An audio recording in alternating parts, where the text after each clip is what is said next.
Ce qu'il a fait aujourd'hui, effectivement, il n'a pas déchiré, mais coupé sa carte de membre de la CAQ. Yuri Chassaing, député de Saint-Jérôme, indépendant maintenant, enfin, depuis un petit moment déjà, est avec nous au bilan. Bonsoir, M. Chassaing. Merci d'être là. Ça fait plaisir. Ça fait 1 an que je suis indépendant maintenant. Un an quand même, hein? Ouais. Ça passe vite, oui, c'est ça. Alors donc, les ciseaux, parce que c'est pas facile, c'est en plastique, c'est ça? En fait, c'est surtout que c'est les ciseaux qui représentent en fait le prix Coupe Paperasse que m'a décerné la FCEI pour le travail que j'avais fait là, dans le gouvernement avant 2022, en fait, dans le premier mandat. OK. Pourquoi? Parce que là, ça fait 1 an que vous avez quitté le caucus. Au fond, c'est quitter la CAQ. Le caucus, c'est quitter la CAQ. Mais non, vous avez gardé votre carte. Ouais. Parce que, dans le fond, je voulais que la CAQ se ressaisisse, qu'elle revienne à son agenda d'origine. Ouais, OK. C'est un peu ce qu'on voit, en fait, du discours du premier ministre. Ben oui, mais c'est ça, là. Il y a un virage à droite. Mais là, pourquoi vous quittez la CAQ alors qu'il semble venir un peu sur vos terres à vous, là?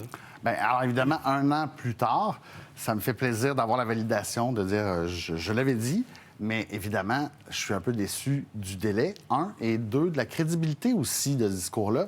Quand, par exemple, François Bonnardel est exclu du cabinet, quand on voit aussi que, puis je vous le dis, là, M. Larocque, le premier ministre, il en a parlé souvent, mais est-ce qu'on en voit les résultats? Pas encore. Tant mieux s'ils réussissent, mais je suis très sceptique. Vous êtes sceptique. Vous ne le croyez pas, en fait? Bien, les conversions de la 11e heure, c'est rarement sincère. Donc, moi, je pense qu'à la 7e année, c'est pas particulièrement indiqué de commencer un nouveau chantier comme ça. Vous avez parlé de l'éviction de M. Bonnardel. Vous avez trouvé ça injuste, injustifié? Oui, puis surtout qu'il représentait quelque chose. Et je veux dire, il y a des gens qui militent depuis longtemps la CAQ et qui représentent, qui se reconnaissent, en fait, dans cet ADN adéquiste, en quelque sorte. Puis M. Bonnardel était peut-être le dernier des Mohicans là-dessus. Bon, alors donc, vous posez un geste devant la caméra et devant Alain Laforêt. Il y a un peu de théâtre là-dedans, on comprend? Bien sûr, c'est symbolique. C'est symbolique. OK, alors, là, ça pose autre question. Vous allez faire quoi? Alors, allez-vous joindre le Parti conservateur? L'idée dans le fond, de renoncer là, à mon membership de la CAQ, c'est surtout parce que l'indépendance, finalement, c'est pas une malédiction pour un député. C'est peut-être même un outil. Mais là, Alors, moi, Paul Saint-Pierre Plamondon va être excité de vous entendre. Peut-être, c'est ça. Êtes-vous souverainiste, dans le fond de l'an? Bien, malheureusement, moi, je ne suis pas du tout référendiste, donc désolé pour le Parti québécois. Mais c'est pas ça ma m'intéresse question. pas. Mais pour ce qui est de est-ce qu'il y aurait un référendum, moi, j'ai voté oui à 18 ans en 95. C'était mon premier vote. Hein? Puis aujourd'hui, je pense que c'est peut-être pas intéressant tant que ça.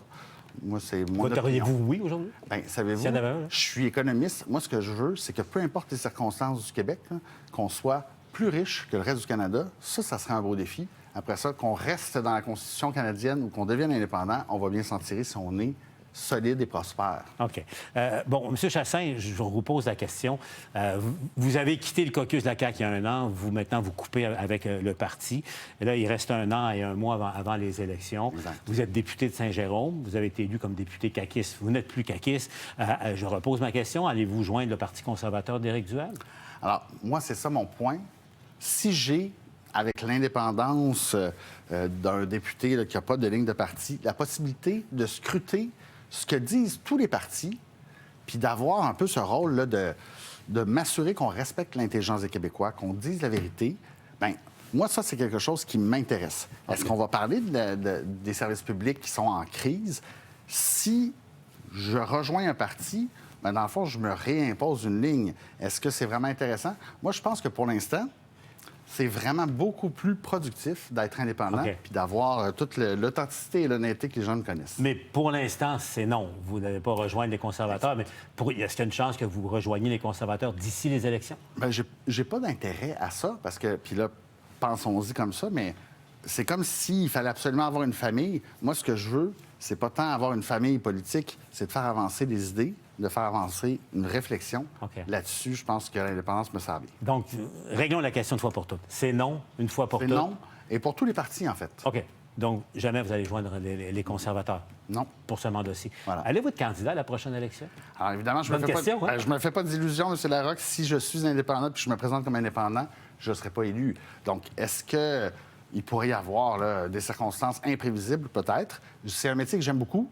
C'est un métier, épuisant, mais absolument passionnant. Et puis, on verra. Mais moi, je ne suis pas du tout dans une perspective de m'assurer une réélection pour ma petite personne. Au contraire. OK. Donc, ça aussi, la porte est ouverte là-dessus. À suivre. Oui, absolument. À suivre. Ouais, voilà. Merci, M. Chassaing. Merci d'avoir été avec nous.